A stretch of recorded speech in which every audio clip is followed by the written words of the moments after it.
Hello everyone. हमने start किया था क्लास 11 एनसीईआरटी और उसमें हम जो चैप्टर 3 उसका फर्स्ट टॉपिक देख चुके हैं, अर्थक्वेक।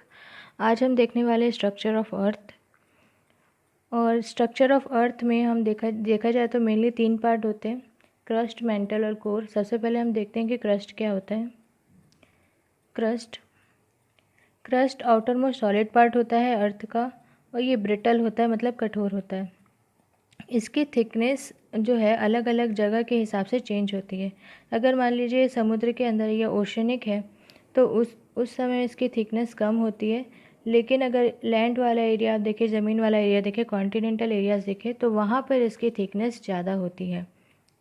अगर मान लीजिए कि अगर किसी जो ओशनिक क्रस्ट है, महासागर का जो क्रस्ट है, उसका अगर थिकनेस 5 किलोमीटर का है, तो वैसे ही कॉन्टिनेंट का अगर क्रस्ट देखें तो 30 किलोमीटर के लगभग थिकनेस उसमें पाई जाएगी। मैक्सिमम थिकनेस अगर देखा जाए कॉन्टिनेंटल क्रस्ट की, तो आपको कहाँ मिलेगी, तो वो मेनली माउंटेन रीजन में मिलती है। और उसमें भी स्पेसिफिक अगर कर दिया जाए तो हिमालयन रीजन में सबसे ज़्यादा आपको क्रस्ट या भूपरपट्टी की थिकनेस देखने को मिलेगी, वो जो कि 70 किलोमीटर की होती है। अब जो हैवियर रॉक है ना, तो उससे ये बना हुआ होता है। जो भूपरपट्टी है वो बहुत हैवियर रॉक से बनी होती है, जिसका घनत्व लगभग 3 ग्राम प्रति क्यूबिक मीटर या 3 ग्राम पर क्यूबिक सेंटीमीटर होती है। और इसी टाइप की रॉक है हमको ओशनिक क्रस्ट में भी मिलेगी, जो बनती है बेसाल्ट से। और जो अगर आप उसकी डेंसिटी देखें, जो मटेरियल रहता है ओशनिक क्रस्ट में, तो उसकी 2.7 ग्राम पर क्यूबिक मीटर की डेंसिटी या घनत्व होता है। अब नेक्स्ट पार्ट देखते हैं मेंटल। अगर बात करें मेंटल की, तो ये इंटीरियर पार्ट होता है बिलो द क्रस्ट, मतलब जो ऊपर पट्टी है उसके नीचे वाली जो लेयर है उसको हम मेंटल कहेंगे। और ये 2900 किलोमीटर की डेप्थ तक पाया जाता है। जो इसका जो ऊपर पोर्शन होगा, अपर मोस्ट पोर्शन, उसको हम कहते हैं एस्थेनोस्फीयर, और एस्थेनो मतलब होता है वीक। और ये लगभग 400 किलोमीटर तक फैला होता है, और यहीं से हमको जो मैग्मा है वो मिलता है। अब जैसे कि आप ये देख सकते हैं कि ये हमारे जो इंटीरियर ऑफ द अर्थ है, इसका डायग्राम है। अब इस डायग्राम को मैं आपको एक्सप्लेन कर देती हूँ। जैसे कि मैंने अभी आपको बताया था कि जो सबसे ऊपर वाली लेयर होती है वो है क्रस्ट। क्रस्ट मतलब ऊपर पट्टी। ये जो होती है 0 से 100 किलोमीटर तक की थिकनेस में पाई जाती है। उसके नीचे हमने देखा स्टेनोस्फीयर। स्टेनोस्फीयर ही वो पार्ट है जहाँ पर मैग्मा मिलेगा। और इसका जो अगर देखा जाए एरिया, तो 2900 किलोमीटर तक के एक्सटेंड होगा। फिर उसके नीचे जो आता है वो होता है कोर।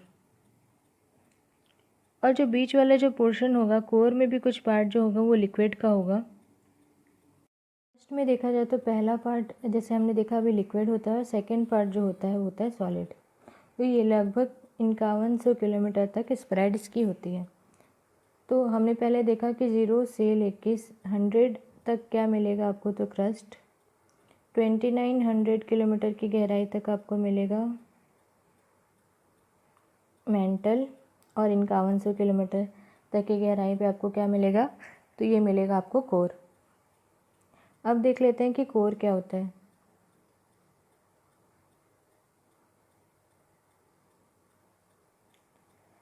जैसे कि पहले भी हमने देखा है